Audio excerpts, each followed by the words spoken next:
Unfortunately, I'm a little late to the party, but in this case, I think it is better late than never. So today we're breaking out the Yeezy Boost 380s, brand new silhouette, something fresh from Kanye. Speaking of fresh, literally a breath of fresh air. I have really zero complaints. I was not a huge fan seeing them online. I don't like tight ankle collars. On foot though, with like a nice pair of sweatpants or even some denim, I appreciate them. So with all of that said, let's dive in, take a deeper look. I'll give you my feedback throughout and let's get into it. So obviously, like everything else from Kanye and Yeezy, brown cardboard box, 380 branding, similar to everything else we've seen, 350s, 700s, 500s, you name it. Everything that's come out, 3 numbers always up top. Yeezy slides,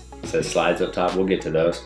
But for now, here's these. I went true to size, 10.5. We'll get into sizing in just a moment. So unless you've been living under a rock, obviously colorway is being deemed the alien for, I guess, given reasons. It's kind of like a camo-ish pattern, but it does have kind of like a futuristic outer space vibe to it, which is, I guess, why they went with alien. That, or they're just running out of names at Yeezy. I don't really know. I think it's a decent looking shoe. And like I mentioned, regarding a breath of fresh air, it's just, we've had the 350s now for what seems like eons in sneaker culture. So it's good to have a fresh silhouette, something new to vibe with, something new to get excited about. And with this colorway and the mist colorway that's forthcoming, it's nice. With these, what we have is a full prime knit upper.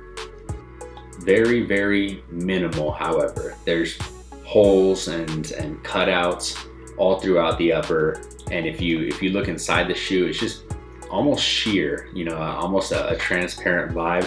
There's not a whole lot to the upper, but it is snug, it is comfortable, and for most all prime knits out there, very soft. You know, if you have any experience at all, you know the material's soft, you know it's quality, and you know with Kanye and Adidas name on the shoe, it's gonna be a decent shoe. So like I said, full prime knit upper, white and grays throughout. You've got that same center stitch that runs all the way up to where the tongue would be, and then runs right down the back panel. Laces on here, one single pair of lace, almost an off-white cream color to match the whites and the rest of the white hues throughout the shoe. Same lacing system that we're used to on the 350s, runs inside the shoe. The laces will sit right on top of your foot inside the shoe. Doesn't really cause any discomfort at all, never has, and I wouldn't expect it to. Much like the 350s that we've gotten used to as of late, there's almost like a stripe that runs back right here, and in this case it almost has like a plastic film over it, I guess is the best way to put it.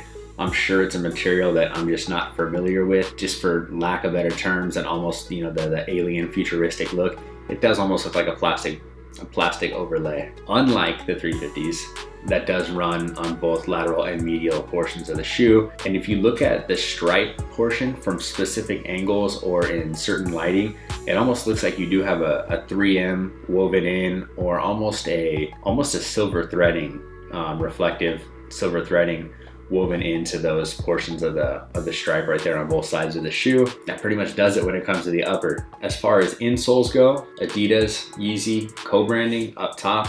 In this case, you've got almost a silver colorway up top. Bottom of the insole, Adidas Performance logo. Little flimsy, nothing super padded, but your foot does sit right on top of like a slip last that's almost like a foam material. Even if you pull the insole out, your foot's right on that foam slip last. Right beneath that is where the boost sits. So the shoe's comfortable, insole or no insole, but that's a good thing. And that's one of the better things I like about boost shoes, is that you don't have that solid last running throughout the entire shoe.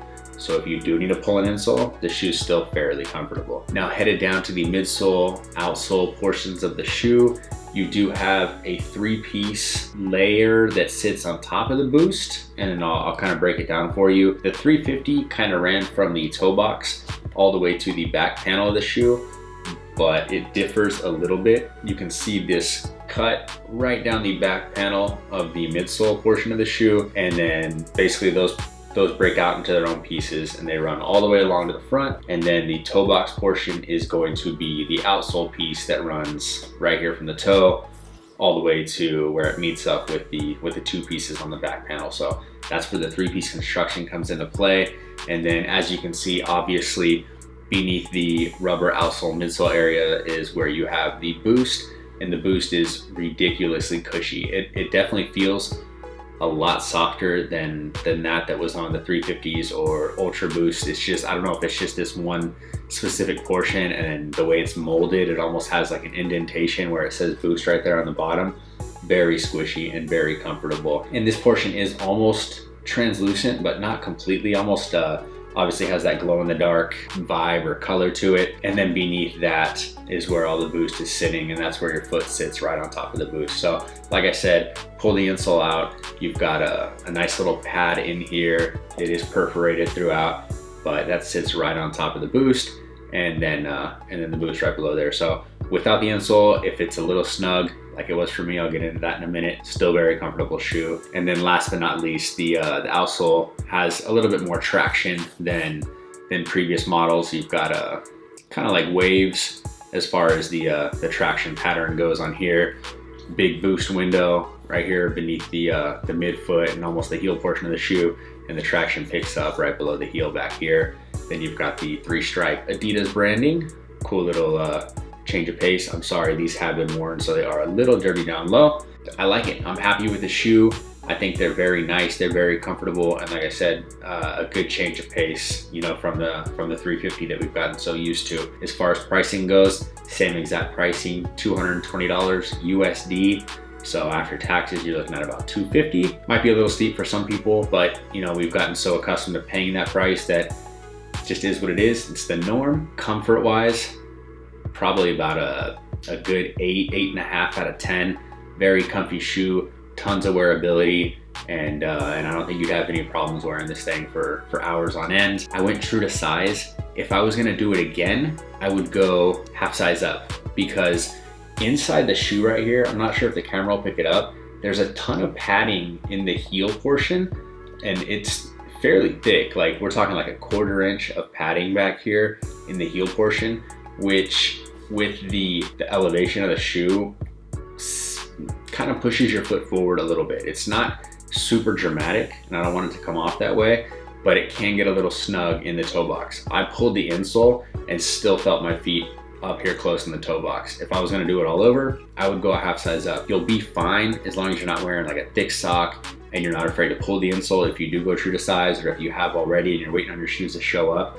Don't fret, it's not gonna be the end of the world. If sizing stays the same on future models, I will go a half size up and I will pick up an 11. So that's just my outlook on it. I think my sizing kind of varies, you know, as far as other people, and it's just a lot of personal preference, you know, how you like your shoes to fit. But in the end, like I said, half size up would be the final verdict for me. Again, it's the Yeezy Boost 380 from Adidas and Yeezy. If you have any questions you need answers that I didn't get to today, don't be afraid to leave them in the comments down below. I get back to just about everybody who leaves a comment. Outside of that, I appreciate you guys for watching, man. I will throw these on feet, give you guys a look at them, walk around a bit. You guys can get better visuals and get a feel for what they really look like on foot. So again, that's gonna do it for me, guys. If you haven't already, please leave a thumbs up. Helps the video tremendously, and I appreciate all of you who have been doing that and showing support as of late. It means the world, guys. Thank you so much. If you haven't already, you're new to the channel, hit that subscribe button, tap the little bell notification, get an alert every time I do anything on this channel. Guys, that's gonna do it for me. I will see you very soon. I'm RJ. Until next time.